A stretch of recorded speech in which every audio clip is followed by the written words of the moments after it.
Arnold, why does this say, final cardiac event during anniversary party, in your handwriting? I asked my husband of 38 years, holding up the medication schedule that fell from his briefcase while 150 guests prepared to celebrate our 40th wedding anniversary.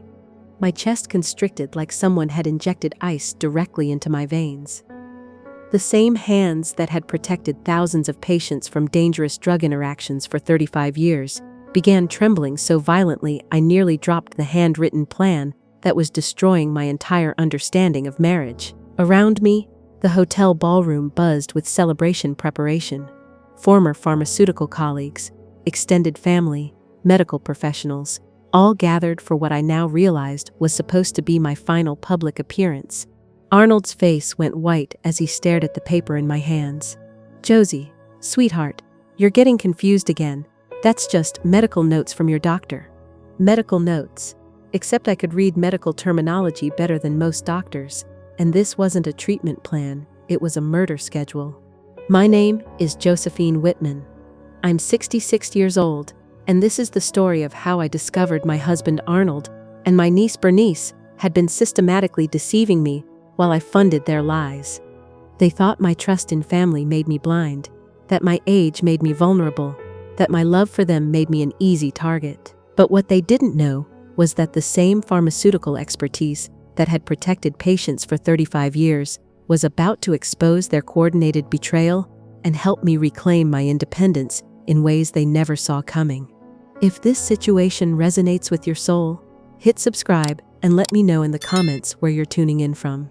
Arnold, this shows medication dosages that would be lethal in combination, I said, my voice taking on the professional authority I'd used when catching dangerous prescription errors. Why do you have a schedule for increasing my blood pressure medication to 4 times the normal dose? You're misreading it, honey, Arnold said, but his voice lacked conviction. You know how you've been having those episodes lately. Maybe you should sit down. Those episodes, 8 months of dizziness, heart palpitations, and confusion that had made me question my own pharmaceutical expertise, while they systematically poisoned me with my own medications.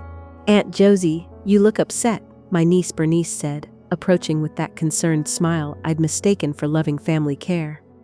Are you feeling one of your spells coming on? Bernice, the medical student I'd helped through college, the niece I'd mentored in healthcare, the young woman I'd trusted with my life while she was apparently helping plan my death. But it gets worse. Bernice, as someone studying medicine, what would happen if someone took 4 times their prescribed blood pressure medication during a stressful event like a party? Bernice's face went pale. That could cause cardiac arrest. Cardiac arrest. At my own anniversary celebration, in front of 150 witnesses who would all testify that I'd been having health problems for months, the perfect murder disguised as natural causes. Why would Arnold have notes about giving me a lethal dose of medication? I asked, watching both of them exchange the look of conspirators whose plan had been discovered. Josie, you're getting paranoid, Arnold said, reaching for the paper. These aren't what you think they are. But I pulled the evidence away, my pharmaceutical training kicking in as I analyzed what I was seeing. Medication names, dosage calculations, timing schedules, all written in Arnold's handwriting, all designed to create a natural death during our anniversary celebration. $340,000, I whispered, understanding flooding through me. That's what my pharmaceutical consulting business was worth. The life's work they planned to inherit through my accidental overdose. 35 years of building expertise, training young pharmacists, and protecting patient safety, all about to be stolen through systematic murder. What are you talking about, Aunt Josie? Bernice asked, but her voice was too high, too nervous, the same tell I'd noticed in pharmacy students when they were lying about medication mistakes. My business, my inheritance, the money you'll get when I die of natural causes tonight. The silence that followed was deafening. Around us, guests continued preparing for a celebration that was supposed to end with my death, while I stood holding proof that the 2 people I trusted most had been systematically poisoning me for 8 months. Arnold, I think we need to have a very serious conversation about my medications, I said, my voice carrying the authority of someone who'd spent decades catching people who tried to manipulate pharmaceutical systems. "Josie, you're not thinking clearly." "I'm thinking more clearly than I have in months," I interrupted. "And I'm starting to understand exactly why I've been having those episodes every time you've been managing my pill organizer." The look of panic that crossed both their faces told me everything I needed to know. They'd been using my own medications as weapons against me, counting on my trust in family to blind me to systematic poisoning. But they'd made one crucial mistake. They'd underestimated exactly how good pharmacists are at recognizing dangerous drug interactions, even when those interactions are being used to murder them.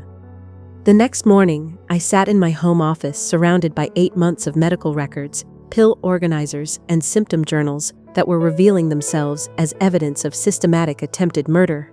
The same methodical approach I'd used to track pharmaceutical errors was now exposing the conspiracy that had nearly killed me. Every health episode, every time Arnold had helpfully organized my medications, every moment when Bernice had coincidentally been present during my medical emergencies, they'd been orchestrating my slow death while positioning themselves as my devoted caregivers. I pulled out my medication logs from the past 8 months, meticulous records I'd kept out of professional habit. The pattern was undeniable. Every spike in my blood pressure, every dizzy spell, every moment of confusion corresponded exactly with days when Arnold had helped prepare my pill organizer. But it gets worse. I found my pharmacy records and cross-referenced them with my symptom diary. March 15th, Arnold picked up my prescription refill, claiming I was too confused to go myself. March 16th, severe heart palpitations that sent me to the emergency room. April 22nd, Arnold organized my medications for the week. April 23rd, dizziness so severe I couldn't stand, with Bernice coincidentally visiting to check on me. They'd been timing my poisoning episodes around family gatherings to create witnesses to my declining health. My phone rang, interrupting my investigation. "Aunt Josie, it's Bernice. How are you feeling after yesterday? You seemed so confused at the party." Confused. The word they'd been using to explain away every moment of clarity I'd experienced while they systematically poisoned me. "I'm feeling very clear today, Bernice. Clearer than I've been in months." "That's wonderful. But you know how these good days can be misleading. Maybe we should schedule that appointment with the memory specialist I mentioned." Memory specialist. I pulled up the business card Bernice had given me weeks ago. Dr. Marcus Chen, Cognitive Assessment Center. But when I searched the medical licensing database, something my pharmaceutical background had taught me to do, there was no Dr. Marcus Chen licensed in our state. "Bernice, I've been thinking about Dr. Chen. What's his specialty exactly?" "Oh, he specializes in age-related cognitive decline. He's very good with patients like you. Patients like me, elderly women being systematically poisoned by their families while being gaslit about their mental competence. I'd like to verify his credentials before making an appointment." Silence. Then, "Aunt Josie, you're being paranoid again. This is exactly the kind of suspicious thinking that shows you need professional help."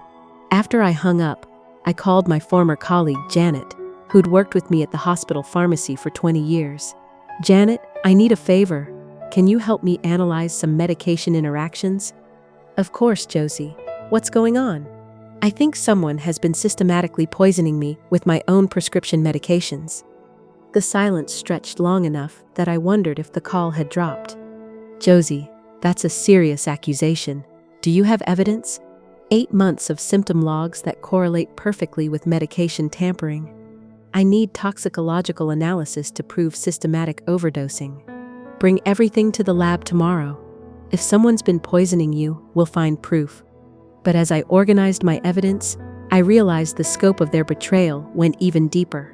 I found Arnold's hidden credit card statements, charges I'd never seen before, romantic dinners with Bernice while I was supposedly resting at home, hotel rooms booked during my medical emergencies, jewelry purchases that had never appeared on my finger. They'd been conducting their affair openly while I was incapacitated by the medications they were using to poison me. But it gets worse. I discovered life insurance documents in Arnold's desk, policies I'd never seen before, with beneficiaries changed to Arnold and Bernice. My pharmaceutical consulting business ownership papers had been altered, transferring control to Arnold in case of my incapacity or death. They'd been planning my murder for months, systematically changing legal documents while poisoning me into compliance. I called my attorney, Margaret Chen, who'd handled my business incorporation. "Margaret, I need to discuss something urgent. I think my husband has been forging my signature on legal documents while systematically poisoning me." "Josie, those are serious criminal allegations. What evidence do you have? Forged business documents, altered life insurance policies, and 8 months of medical records showing systematic medication poisoning. I need immediate legal protection. Come in this afternoon.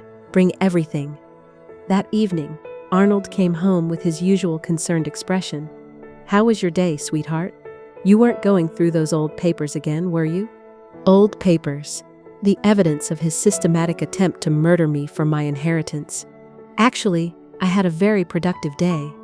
I met with Janet about medication analysis and Margaret about protecting my business assets." Arnold's face went pale. "Why would you need to protect your assets?" "Because someone has been systematically poisoning me while forging my signature on legal documents to steal my life's work." For the first time in 8 months, Arnold was speechless. The confident man who'd been managing my slow death looked like someone whose perfect murder plan had just been exposed. "Josie, you're being paranoid."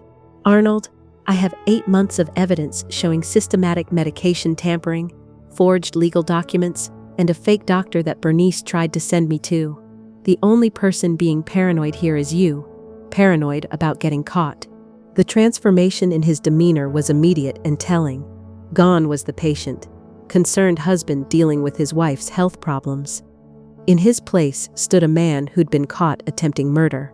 "You can't prove anything," he said, but his voice lacked conviction. I opened my laptop and showed him my symptom correlation charts. Medication tampering on March 15th, emergency room visit March 16th, pill organizer manipulation April 22nd, severe symptoms April 23rd, every poisoning episode documented and timed.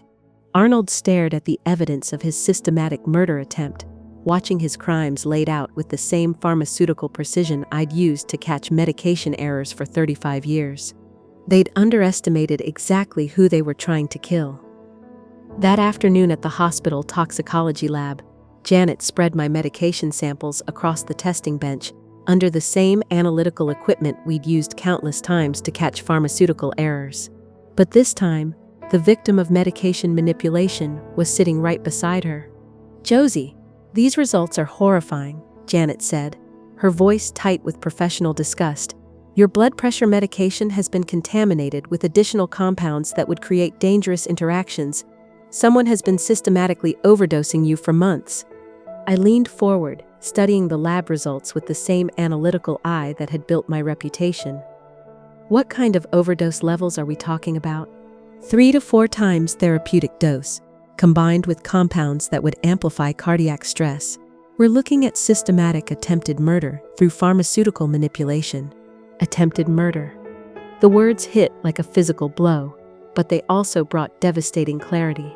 This wasn't just an affair or financial fraud. This was a calculated plan to kill me using my own medications. "Janet, I need you to run a complete analysis. Every medication, every interaction, every compound that shouldn't be there." "Already on it." "Josie, this is criminal poisoning. You need to file a police report immediately." But as I sat in that familiar lab, surrounded by the pharmaceutical expertise I'd trusted for 35 years, something clicked into place that made my blood run cold. This wasn't just about the money or even the affair. "Janet, can you pull up the timeline when these contaminations started?" She scrolled through her computer. "First evidence of tampering was 8 months ago, March 15th. Why?" "March 15th, the day after I'd told Arnold I was updating my will to leave everything to a pharmaceutical scholarship fund instead of family inheritance. The day after I'd mentioned wanting to ensure my life's work would benefit future pharmacists rather than just enriching relatives." "They weren't just stealing from me," I said, the realization hitting like a physical blow. They were systematically destroying my professional legacy so they could inherit my business instead of letting it fund pharmaceutical education. Janet's face darkened. What do you mean? Every time I questioned a medication reaction, they told me I was losing my pharmaceutical expertise. Every time I noticed drug interactions, they said I was confused. They were using my own professional knowledge against me, while destroying my credibility in the field I'd devoted my life to. But it gets worse. I pulled out my phone and scrolled through text messages I'd found on Arnold's hidden device, messages between him and Bernice that revealed the true scope of their conspiracy. Look at this, I said, showing Janet the screen. Arnold texting Bernice, Josie's starting to question the medication effects again. We need to increase the confusion symptoms before she figures out what we're doing. And Bernice's response, I'll adjust the dosage combinations. My medical training is finally useful for something profitable. Janet stared at the messages, her face pale with horror. They've been using medical knowledge to systematically poison you while documenting their conspiracy in writing. There's more, I said, scrolling to another exchange. Bernice writing, once Aunt Josie's gone, we can sell the consulting business and start our new life together. No one will question a natural death from medication complications in an elderly woman. Natural death from medication complications. They'd been planning to use my age and my own medications to create the perfect murder, one that would look like accidental overdose or natural health decline. Janet, I need to ask you something, and I need you to be completely honest. Over the past 8 months, when I've called you with questions about drug interactions, did I sound confused or incompetent? Josie, you've always been the sharpest pharmaceutical mind I've ever worked with. Every question you asked was medically sound. Every concern you raised was professionally valid. Janet's voice was fierce with loyalty. Anyone who says you're confused about medications is either lying or stupid. The validation hit me like oxygen after months of suffocation. But with clarity came rage, not the helpless frustration I'd been feeling, but the cold, analytical anger of a professional who'd been systematically undermined. I want copies of everything, I said, my voice taking on the authority I'd used with junior pharmacists. Every test result, every contamination analysis, every piece of evidence. What are you planning? For the first time in months, I smiled with genuine confidence. I'm going to do what I've always done, use pharmaceutical evidence to stop people who are endangering patients. But as I drove home with a folder full of toxicological evidence, I realized the scope of their betrayal went even deeper. They hadn't just tried to murder me. They'd tried to destroy my professional identity, my life's work, and my legacy in pharmaceutical safety. The woman who'd spent 35 years protecting patients from medication errors had been turned into a victim in her own home, but they'd made one crucial miscalculation. They'd assumed that systematic poisoning would destroy my analytical abilities, that love would blind me to pharmaceutical manipulation, that age would make me helpless against medical fraud. They'd treated me like a confused elderly woman instead of what I actually was, a toxicology expert with decades of experience catching people who tried to manipulate pharmaceutical systems. I pulled into my driveway and sat in the car, looking at the house where I'd been systematically poisoned for 8 months.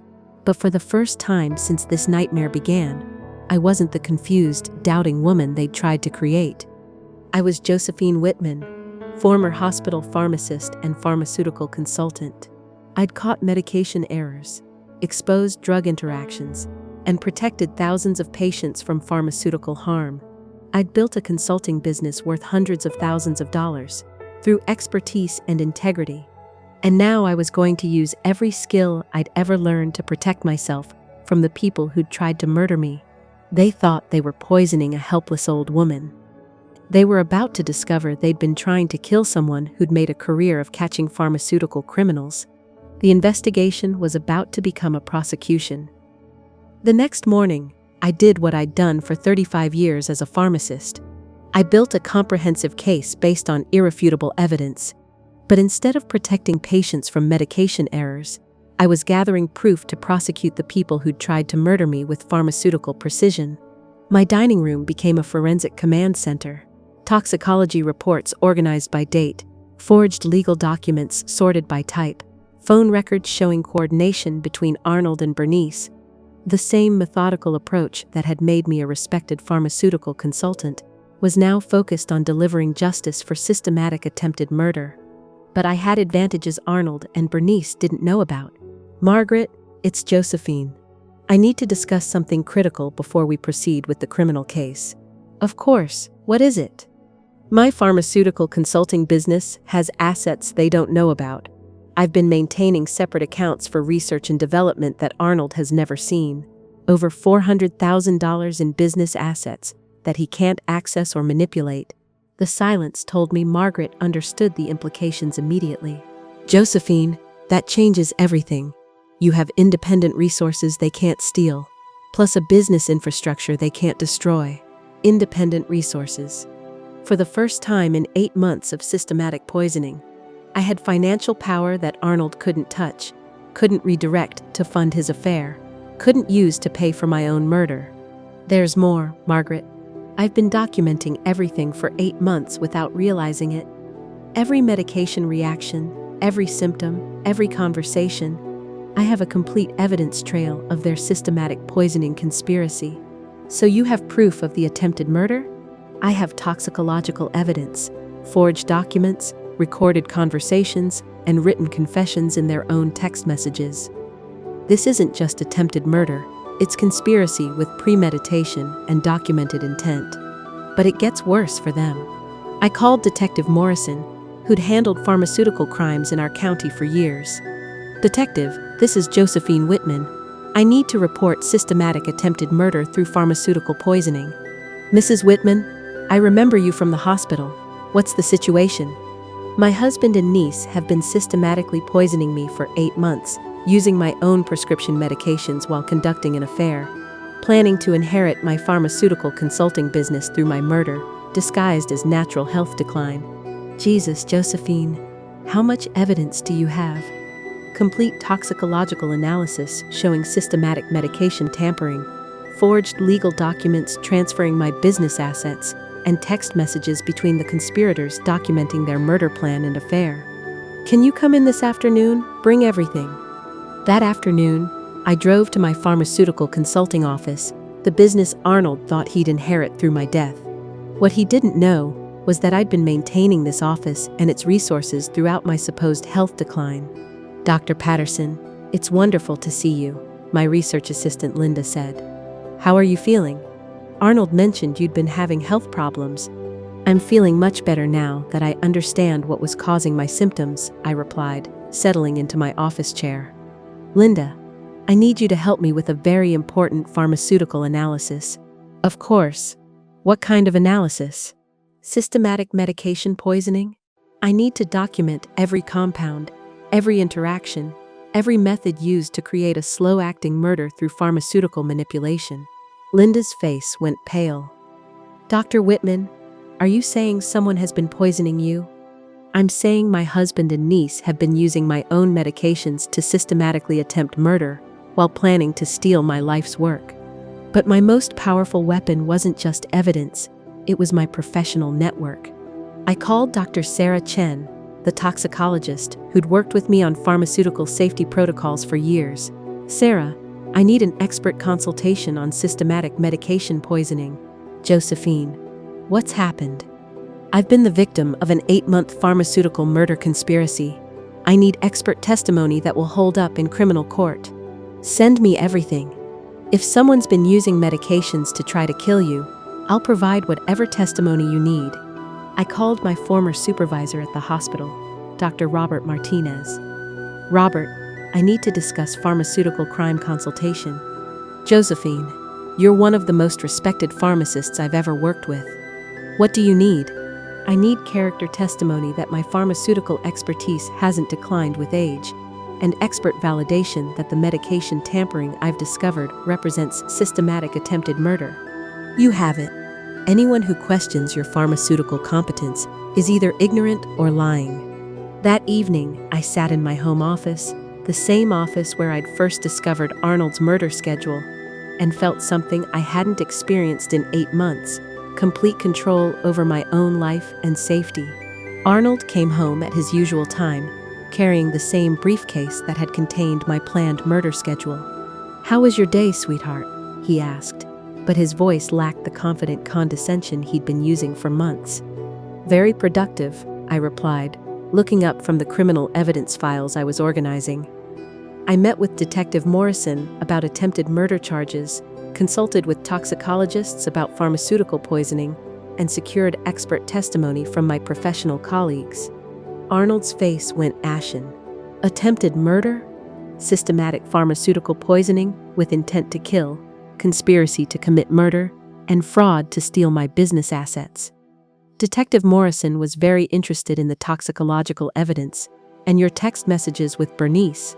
For the first time in 38 years of marriage, Arnold looked genuinely afraid. The confident man who'd been orchestrating my slow death looked like a criminal whose perfect murder plan had been exposed by his intended victim. "Josephine, we can work this out. We are working it out through the criminal justice system. Tomorrow morning, you and Bernice will be arrested for conspiracy to commit murder through pharmaceutical poisoning." The pharmaceutical expert had become the prosecutor, and the evidence was overwhelming. They'd tried to kill someone who'd spent her entire career understanding exactly how medications could be used as weapons. Now they were about to learn what happened when pharmaceutical expertise was turned against pharmaceutical criminals. Sunday family dinner at my house arrived with the same gathering that had facilitated 8 months of systematic poisoning. But this time, the conspirators didn't know they were walking into a confrontation orchestrated by someone who'd spent 35 years building pharmaceutical cases that sent criminals to prison. "Aunt Josie, you look different today," Bernice said as she walked into my dining room, where I'd set the table for what would be our last family meal together. "More alert. I'm feeling very clear today, Bernice," I replied, placing my leather briefcase on the head of the table with the same authority I'd once used in pharmaceutical board meetings. "Clearer than I've been in 8 months." Arnold and Bernice entered together, as they always did, maintaining the pretense of casual family interaction while conducting their affair and murder conspiracy in plain sight. Around the table sat the same extended family members who'd watched them care for me during my systematic poisoning. Cousins, aunts, and family friends who'd witnessed my health decline without knowing they were watching attempted murder. "Before we eat," I announced, my voice carrying the professional authority that had commanded respect for 4 decades, "I have something important to share with everyone." Arnold started to interrupt. "Josie, maybe you should rest." "Sit down, Arnold." The command in my voice stopped him mid-sentence. "Everyone needs to hear this." I opened my briefcase and pulled out the organized evidence files, spreading them across the table like I'd done countless times when presenting pharmaceutical safety cases to hospital committees. For the past 8 months, Arnold and Bernice have been systematically poisoning me with my own prescription medications while conducting an affair, planning to inherit my pharmaceutical consulting business through my murder disguised as natural health decline. The room fell silent, but this time the silence belonged to me. "These are toxicology reports showing systematic medication tampering designed to create cardiac arrest." I held up the laboratory analysis. "These are forged legal documents transferring my business assets to Arnold, and these are text messages between Arnold and Bernice discussing my planned death and their inheritance distribution." The family members who'd sympathized with Arnold's burden of caring for his declining wife were now staring at the conspirators with growing horror. "But it gets worse," I continued, pulling out the phone records. "Here's Bernice texting Arnold, 'Increase the BP medication to 4x dose during anniversary party, should trigger final cardiac event.' And Arnold's response, 'Perfect timing. Everyone will think it's natural causes after months of health problems.'" The shock on their faces was complete, but I wasn't finished delivering justice. "Detective Morrison has reviewed all evidence. Criminal charges were filed this morning for conspiracy to commit murder, systematic pharmaceutical poisoning, and fraud to steal my business assets." I looked directly at Arnold and Bernice. "The arrest warrants are being executed after dinner."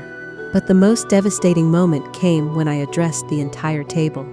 "For 8 months, you all watched them care for me during my health decline. You nodded sympathetically when they discussed my confusion and memory problems. You accepted their narrative that the woman who'd spent 35 years protecting patients from medication errors had suddenly become too incompetent to manage her own prescriptions. The shame on their faces was palpable, but I wasn't done delivering accountability. Every symptom you witnessed was systematic poisoning. Every moment of confusion was drug-induced. Every health emergency was attempted murder, designed to look like natural causes. Arnold finally found his voice, but it came out as a desperate whisper. "Josie, we can work this out privately." Privately? I stood up, my full professional authority on display. "You've been publicly poisoning me for 8 months. You used family dinners to monitor my declining health while increasing medication dosages. You discussed my funeral arrangements while I was still alive but incapacitated by the drugs you were using to kill me." The extended family members who'd enabled the deception were now looking at Arnold and Bernice with disgust rather than sympathy. "Arnold, you have 30 minutes before Detective Morrison arrives with the arrest warrant. Bernice, you have the same 30 minutes to explain to your medical school why your pharmaceutical knowledge was used to plan systematic murder." I closed my briefcase with the same decisive snap I'd used after completing pharmaceutical investigations that changed hospital safety protocols. The woman you thought was too confused to recognize systematic poisoning has just delivered the kind of comprehensive justice that sends people to prison for attempted murder. But the most powerful moment came when Detective Morrison arrived exactly on schedule, accompanied by 2 uniformed officers. "Josephine, are these the suspects?" Detective Morrison asked, looking at Arnold and Bernice with the professional disgust reserved for people who use medical knowledge to harm others. "Arnold Whitman and Bernice Morrison," I confirmed. "Conspiracy to commit murder through pharmaceutical poisoning, with complete documentation and expert testimony." As the handcuffs clicked into place, Arnold looked at me with something I hadn't seen in 8 months, genuine recognition of exactly who he'd been trying to kill. "You have the right to remain silent," Detective Morrison began, but Arnold was staring at me with the dawning realization that he'd tried to murder someone who'd spent her entire career catching pharmaceutical criminals. The family dinner that had facilitated 8 months of systematic poisoning had just become the setting for complete justice. They'd underestimated exactly who they were trying to kill. The pharmaceutical expert who'd spent 35 years protecting patients from medication errors had just applied those same skills to protecting herself from systematic murder. Arnold and Bernice had tried to use my own medications to kill me while stealing my life's work. Instead, they'd awakened the investigative instincts of someone who'd made a career of catching people who manipulated pharmaceutical systems for criminal purposes. The case was closed, and the verdict was life in prison. 10 months later, I stood in my renovated pharmaceutical consulting office, where I'd first gathered evidence against Arnold and Bernice's murder conspiracy, but everything had changed.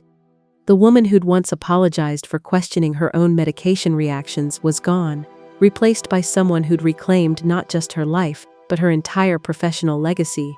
The legal proceedings had been swift and devastating.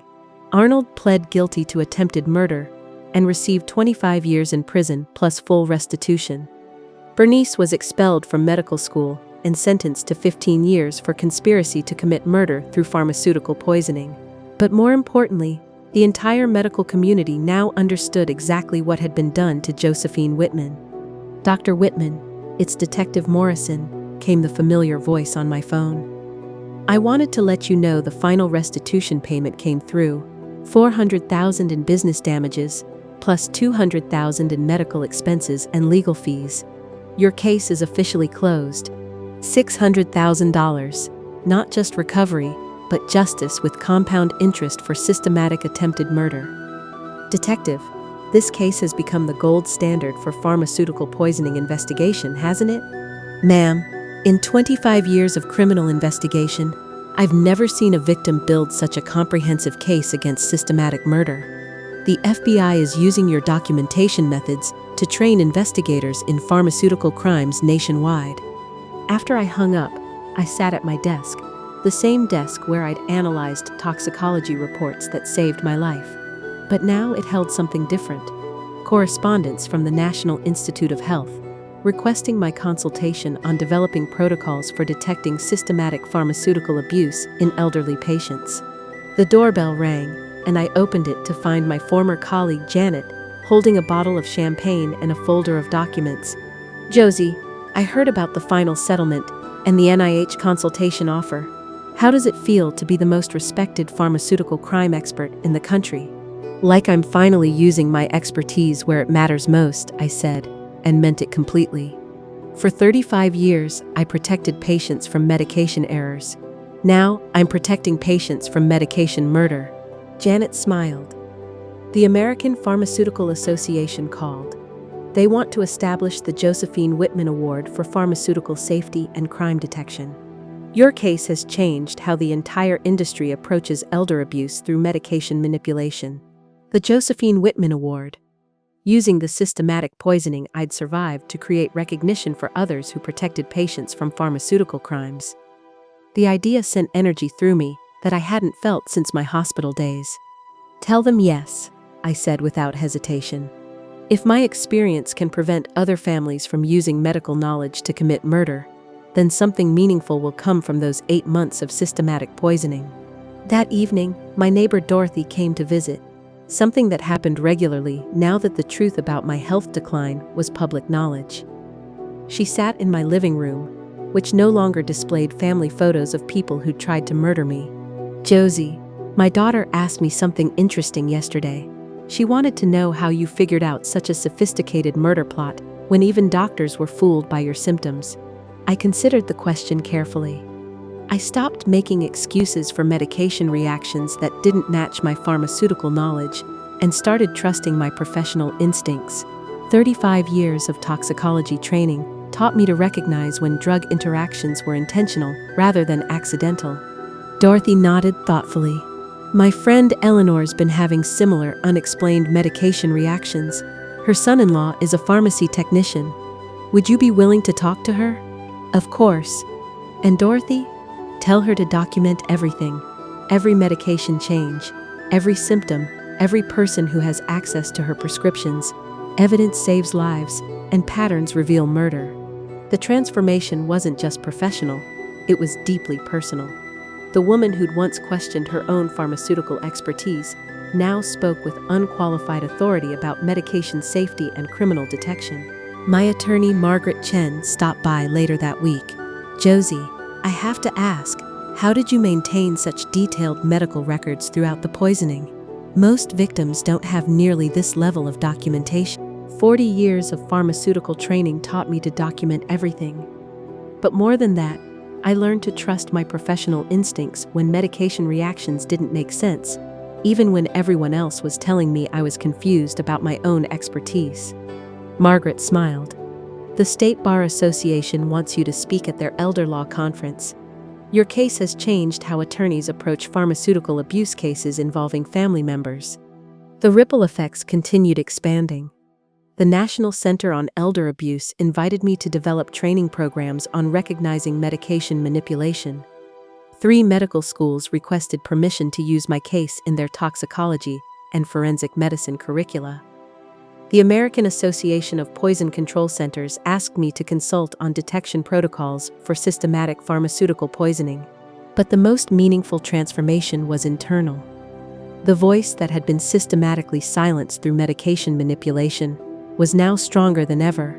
"If this story resonates with you," I said into my phone, recording a message for the Pharmaceutical Safety Program, "remember this: your professional expertise doesn't disappear when you become a victim.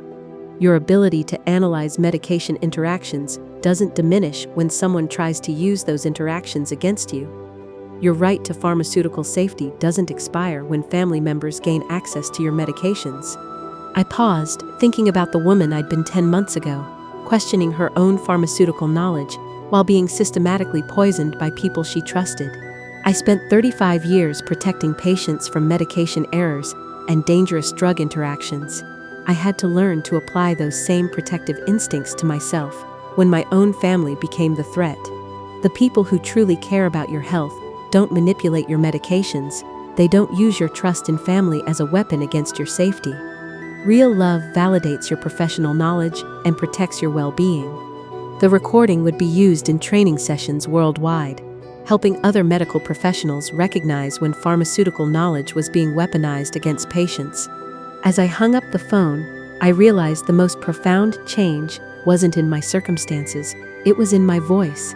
The woman who'd whispered questions about medication reactions now spoke with the authority of someone who'd survived systematic pharmaceutical murder and transformed it into protection for others.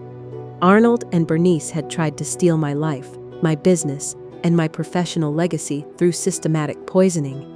They'd succeeded in poisoning me for 8 months, but they'd never touched what mattered most, the pharmaceutical expertise and analytical mind that had defined my career. In the end, those skills hadn't just saved my life, they'd transformed me into someone who could protect others from the same systematic medical abuse. Some people underestimate retired pharmacists at their own peril.